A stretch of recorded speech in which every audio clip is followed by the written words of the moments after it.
Guess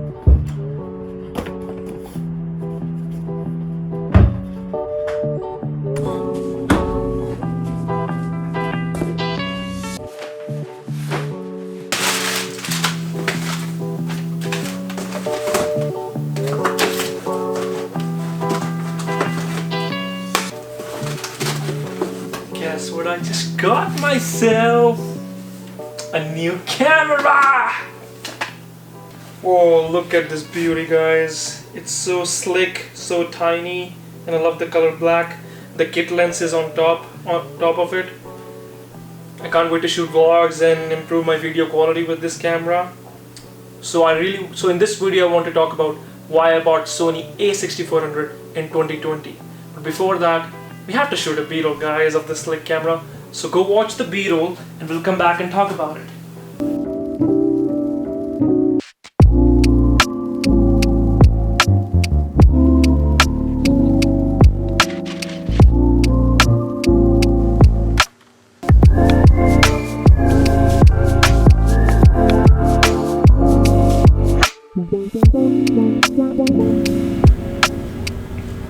Wasn't that a sick B-roll? I love it. I watched it like 50 times already and I still want to keep watching it. Anyways, let's talk about why I bought this camera, Sony A6400. So for the longest time I was shooting on this Nikon DSLR, which I bought like 3 years ago. And I know no one even uses Nikon for videos, but I bought this camera 3 years ago to take pictures, and of course I used it for a couple of months, and then the passion died down, and then this just sat in a drawer. And then until last year, when I saw Casey Neistat, Peter McKinnon, Matty Capoya vlogs, and I got motivated to shoot vlogs, and there I was shooting vlogs with my DSLR and also with my iPhone. And then it's been a year and I've still been shooting videos. Go me! So I've been wanting to increase my video production quality, and I wanted a camera that I can do certain things with, which this did not let me. So that's why I got this camera.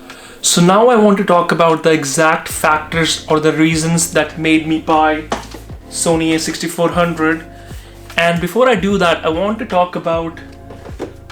mention a couple of things. The first one, that I did tons of research before buying this camera. I watched hundreds of YouTube videos, tons of videos comparing cameras, so I did my due diligence on it. And the second one is, I'm not a professional, so this is not a camera review. I'm not credible enough to review a camera. This video is meant for someone like myself who's looking to up their game, who's been making videos for a while and thinks it's serious now, and is looking for a camera that is not too expensive but it is also good enough to shoot professional videos and may also be used for client work. And when I talk about these factors, I also want to give you guys the other options of cameras that I was looking at and compare them, so it's easier for you to understand my decision of buying this camera. So the two options that I had was Sony A6600, which is the higher version of Sony A6400, and the other one is Panasonic GH5, which is a micro four thirds camera. So there were basically four factors that I looked at when I bought this camera. The first one being the video quality and features, of course. The second one is the tilt-up screen. It had to have a tilt-up screen because I like to vlog. The third one is the price, which everyone looks at. Everyone cares about the price. And the last one was the versatility, the frame size, and the ecosystem of the brand that I'm purchasing. So let's talk about these features in detail. So in video quality and features, I divided it into further subcategories or further sub-factors. So in video quality, I was looking for four things. First one being the resolution and frame rates. I wanted a camera that could do 4K, at least 24 frames per second, and 1080p at 120 frames per second. So both Sony A6400 and A6600 can do 4K up to 30 frames per second, which is decent.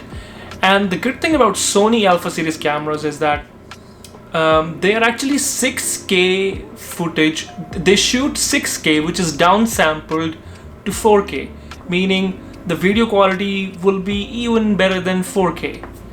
And Panasonic GH5 can do 4K up to 60 frames per second, which means you can shoot 4K in 60 frames, and you can even slow it down up to 50% and get those cinematic shots in 4K. For frame rates, I wanted 1080p 120 frames per second, basically for slowing it down and getting those cinematic buttery slow motion shots. So both Sony A6600 and A6400 can do 1080p 120 frames per second, which is what I needed. Panasonic, on the other hand, can shoot 1080p in 180 frames per second, and it is even flexible in the sense that it gives you flexible frame rates to choose from. You can shoot in 72 or 96 frames per second. The other thing I was looking for was good autofocus. So again, based on the research on YouTube, Sony has best autofocus. Like, it is very quick. I saw so many autofocus comparison videos. Sony is just top notch. GH5, on the other hand, got bad reviews, and that, I think that's one main thing. Every GH5 user mentioned that Panasonic lacks is the autofocus. The other thing was IBIS, which is in-body image stabilization. Now, the newest Sony A6600 has IBIS, and Sony A6400 does not, which means Sony A6400 footage will be shaky unless you have IBIS built-in stabilization in the lenses, but again, it won't be as smooth as an IBIS internally built. But I also saw comparison videos of Sony A6600 IBIS to other cameras, let's say GH5. It wasn't too great. So, and some people were even commenting that rather than paying higher price for Sony A6600, they're better off buying a gimbal and A6400. So it is there, but it's not too great. Whereas Panasonic GH5, the videos I saw, GH5's IBIS is just amazing. It's almost like you're using a gimbal. I saw videos, there is the stabilization just off the charts. Now let's talk about another big factor, which is the tilt up or flip up screen. As a vlogger, we all need a flip up or tilt up screen. So both Sony A6400 and A6600 have a tilt up screen up to 180 degrees. Panasonic GH5 has a, I don't know what to call it, flip side or tilt on the side screen, and it also flips up to 180 degrees. Now, I like the screen that Panasonic GH5 has better because it's more versatile. You can flip it in any direction, and it also does not come in the way of microphone. Whereas Sony A6400, I had to buy this special accessory to hook on my mic on the side, because when I would hook on the mic on the top, the screen would be right behind it, so it would literally hide the screen, and it just defeats the purpose of having a flip-up screen. But I was able to make it work. Another big factor is the ecosystem. Now this is a big one.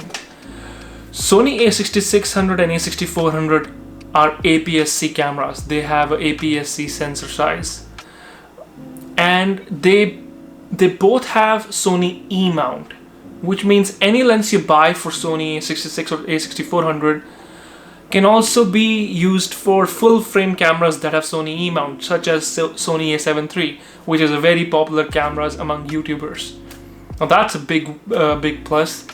And the other thing is, other companies like Nikon, Canon, and I think even Panasonic makes APS-C cameras, which means if you just buy an adapter, you can even buy Canon lenses, and you can adapt their lenses onto Sony, or Sony lenses onto other brands, just using an adapter.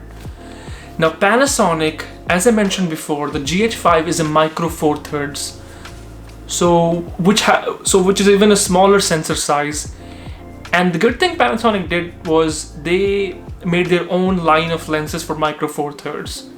But the only thing is, the lenses are rare.